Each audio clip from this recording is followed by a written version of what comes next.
Olá! Se você ainda não me conhece, me chamo Andrei Lima e nessa aula a gente vai falar um pouco sobre a matemática da sísmica, também conhecida como elastodinâmica.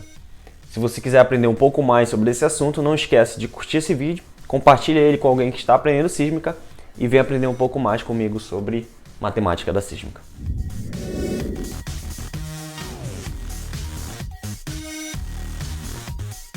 Para mim, o principal desafio de estudar sísmica é entender toda a matemática por trás dela, inclusive porque você não vai conseguir ver isso aqui no seu primeiro ou segundo ano de graduação, porque demora. Então são vários assuntos. A sísmica, para você entender bem, você precisa ter uma boa base de cálculo 1, saber derivar, integrar. Quando você for para o cálculo 2, entender sobre equações diferenciais, séries de potência, o que significa uma aproximação em série de Taylor.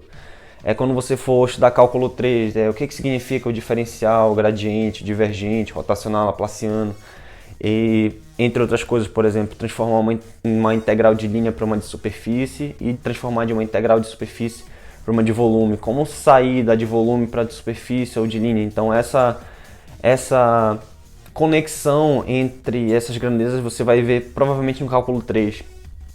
Você precisa também entender sobre transformada de Fourier, convolução, correlação, transformada tal-π, transformada FK. Então, a maioria dessas coisas você vai ver no seu cálculo 4.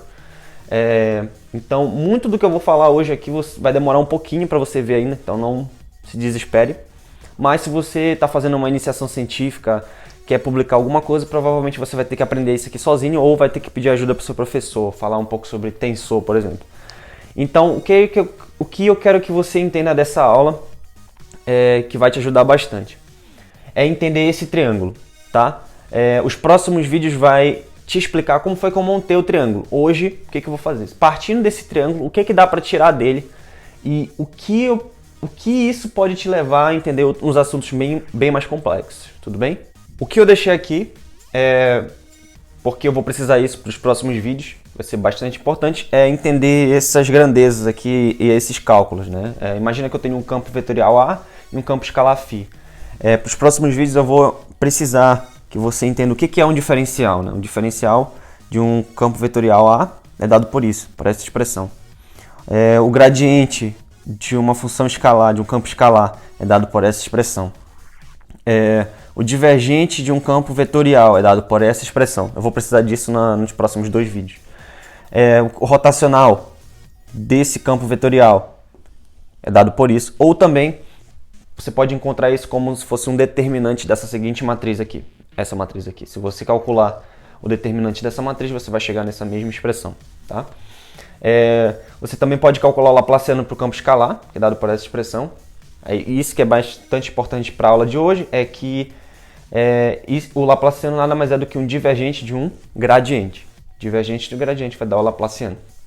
E, entre outras coisas, existem algumas regrinhas, tipo, essa daqui parece muito com a regra da cadeia lá do cálculo 1, né?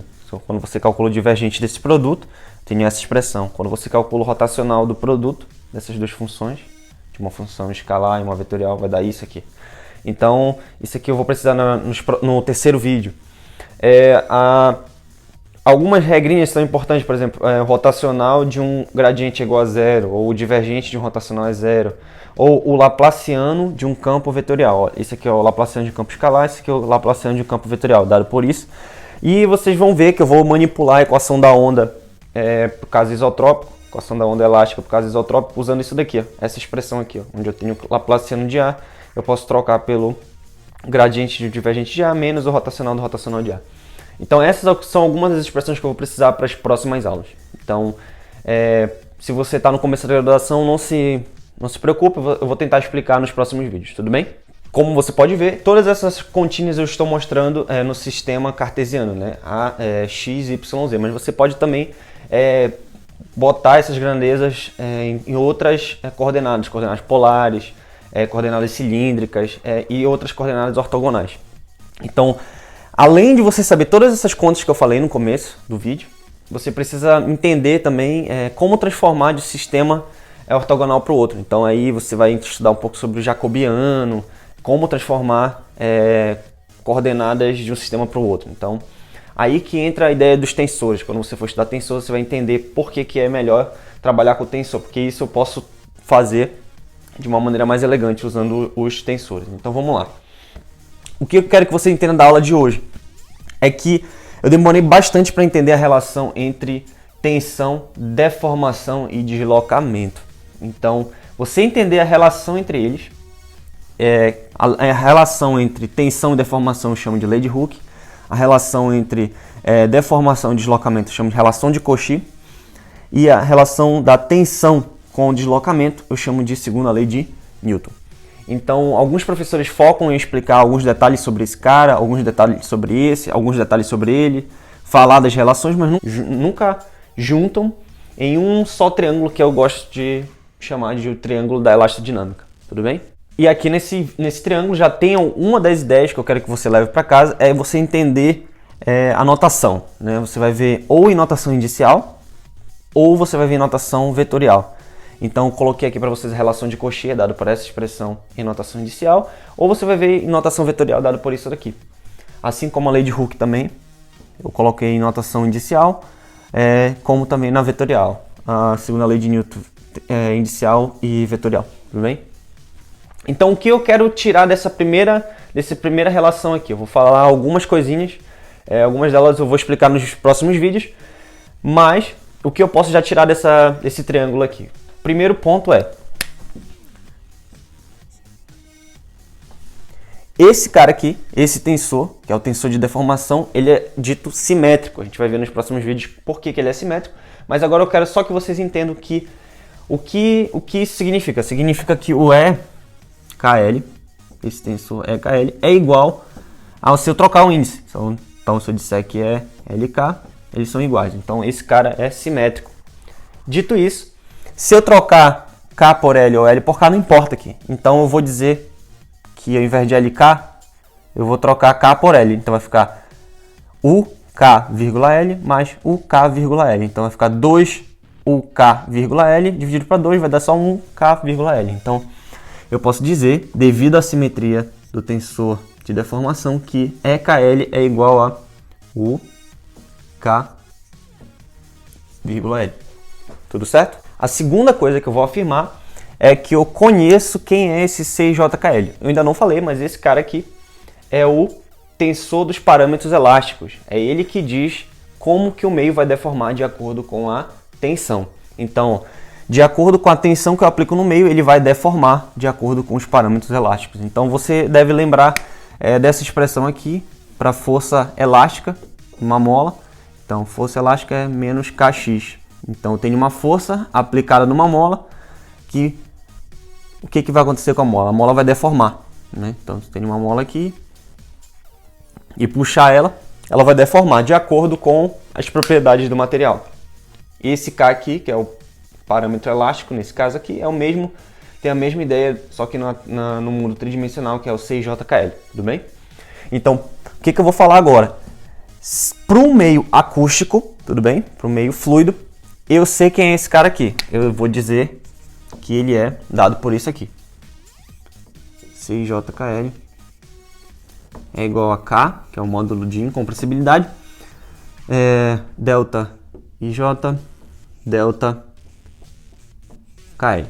Tudo bem? A terceira coisa que eu vou falar é que a fonte para essa equação aqui é zero. Então, dizendo que essa fonte aqui é igual a zero. Ó, esse cara aqui é o tensor de estresse, que é esse jovem aqui. Esse daqui é o deslocamento, tá? Eu não mostrei aqui, mas esse daqui é a segunda derivada temporal do deslocamento em relação ao tempo, né? Segunda derivada do deslocamento em relação ao tempo. E esse daqui é o divergente do estresse. Mais uma fonte é igual a isso aqui. E esse ρ aqui é a densidade, tá? Então, para essa equação, se eu disser que F é igual a zero, o que acontece? Eu vou ter só o divergente do tensor de estresse é igual a ρ UI, dois pontos. Então, posso dizer isso aqui. Posso dizer que ρ é igual a U divergente do tensor de estresse. Até aqui eu só disse que era igual a zero. Agora é o seguinte, o que eu vou fazer?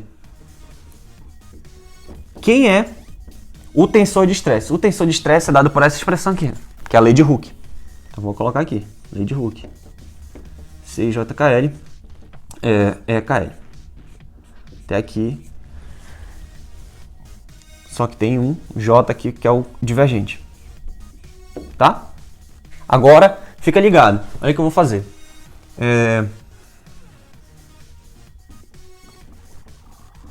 Esse CJKL eu vou trocar por essa expressão, que é a do fluido. Então eu vou dizer aqui K.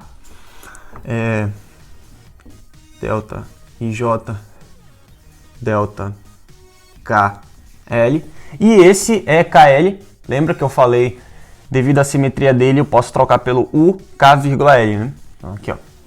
Devido à simetria, eu posso trocar esse cara aqui por UKL, né? E isso tudo sendo calculado divergente. Tem um J aqui, né? Que é o J desse cara aqui. Tudo bem? Olha o que eu vou fazer.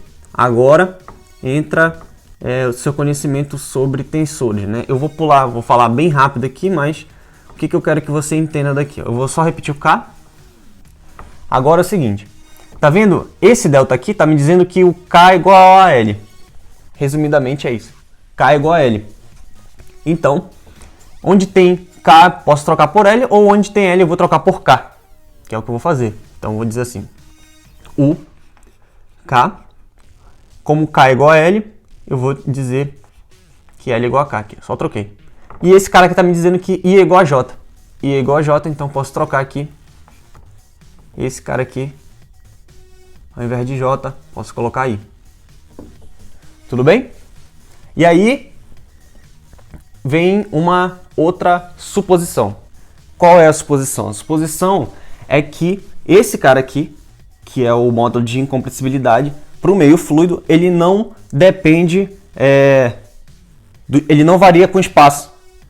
Por quê? Porque no caso do fluido isotrópico, homogêneo, a propriedade do meio vai ser igual para todas as posições. Então, se eu calcular essa derivada, né, a taxa de variação com o espaço não vai mudar nada, porque é constante. Então, eu posso tirar esse cara daqui dessa derivada. Então, eu posso dizer assim.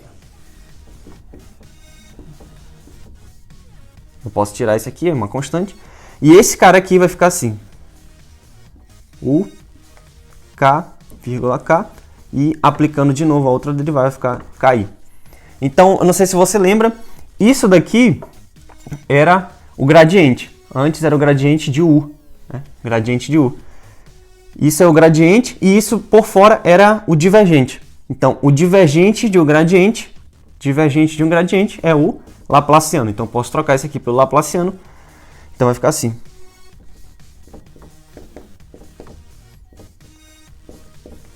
Laplaciano de U. Tá? E aí, se eu pegar esse rho e passar dividindo, vai ficar assim. K sobre ρ, Laplaciano de U. Esse cara aqui nada mais é do que a nossa velocidade. Então, posso escrever essa equação aqui, ó. Já vou escrever em notação vetorial, vai ficar assim. C ao quadrado. Tudo bem? Então, essa daqui é a nossa famosa equação da onda acústica escalar. Tudo bem? Eu não coloquei explicitamente aqui por causa do espaço, mas esse deslocamento depende tanto do espaço quanto do tempo. Então, na verdade, ele deveria ser escrito assim, né? Eu vou colocar só aqui para você entender. Então, esse deslocamento deveria ser assim. X, t. Então, porque ele depende tanto do espaço quanto do tempo. Eu não coloquei aqui, mas eu quero que você entenda que você pode encontrar essa expressão assim, pode encontrar só com U, x de t. Assim, como eu falei que esse meio é um meio acústico, um fluido, geralmente o pessoal não escreve U, o pessoal escreve com P. Então, P de pressão. Mesma coisa vai ficar aqui, vai ser uma pressão que depende tanto do espaço quanto do tempo. Enfim, o que eu quero que você entenda aqui é que a ideia, que é partir desse triângulo, ela vale também para os meios anisotrópicos, né? Como assim anisotrópico? Lembra que tudo começou quando eu disse que esse cara aqui era igual a isso? Então, dependendo desse 6JKL, eu posso ter uma diferente equação. Então, se eu usar, ao invés do 6JKL para o meio fluido, e eu usar para o meio isotrópico, por exemplo, eu vou achar a equação da onda para o meio isotrópico. Se eu, ao invés de usar o 6JKL para o meio isotrópico, eu usar do meio, sei lá, ortorrômbico, eu vou ter a equação da onda para o meio ortorrômbico. E por que a equação da onda ela é tão importante para a gente? Porque quando a gente vai fazer modelagem, modelagem numérica, fazer, sei lá, RTM, vai fazer inversão, você precisa resolver essa equação. Então, partindo dessa equação, você tem um outro mundo, que é o mundo da modelagem numérica, aproximação numérica. Aí entra a ideia de diferenças finitas, elementos finitos espectrais, métodos pseudoespectrais. Então, quando a gente for falar isso em modelagem, eu já vou partir dessa equação, ou de uma outra equação, tudo bem? Então, essa ideia é geral, eu quero que você leve isso partindo desse triângulo. E o outro mundo que vai se abrir é quando você estudar esse 6JKL, né? Como esse 6JKL, ele pode depender, se ele depender somente do espaço, vou colocar aqui, se ele depender somente do espaço, eu vou ter os meios anisotrópicos. Então, como assim? O que é isso? Basicamente, os próximos vídeos vão explicar melhor, mas eu sei como esse cara aqui é um tensor de quarta ordem, ele, na teoria, ele teria 81 parâmetros independentes, mas devido à simetria do tensor de estresse, ele vai para 54, e devido à simetria do tensor de deformação, ele vai de 54 para 36, e devido a onda ser considerada um processo adiabático, ao invés de 36, a gente vai ter 21 parâmetros independentes, e conforme vai aumentando a simetria, o grau de simetria, eu vou mudando de triclínico, que é o mais complexo que eu posso ter, monoclínico com 13, ortorrômico com 9, 6 TTI, 5 VTI, HTI, e 2 isotrópico e 1 acústico. Então é o seguinte,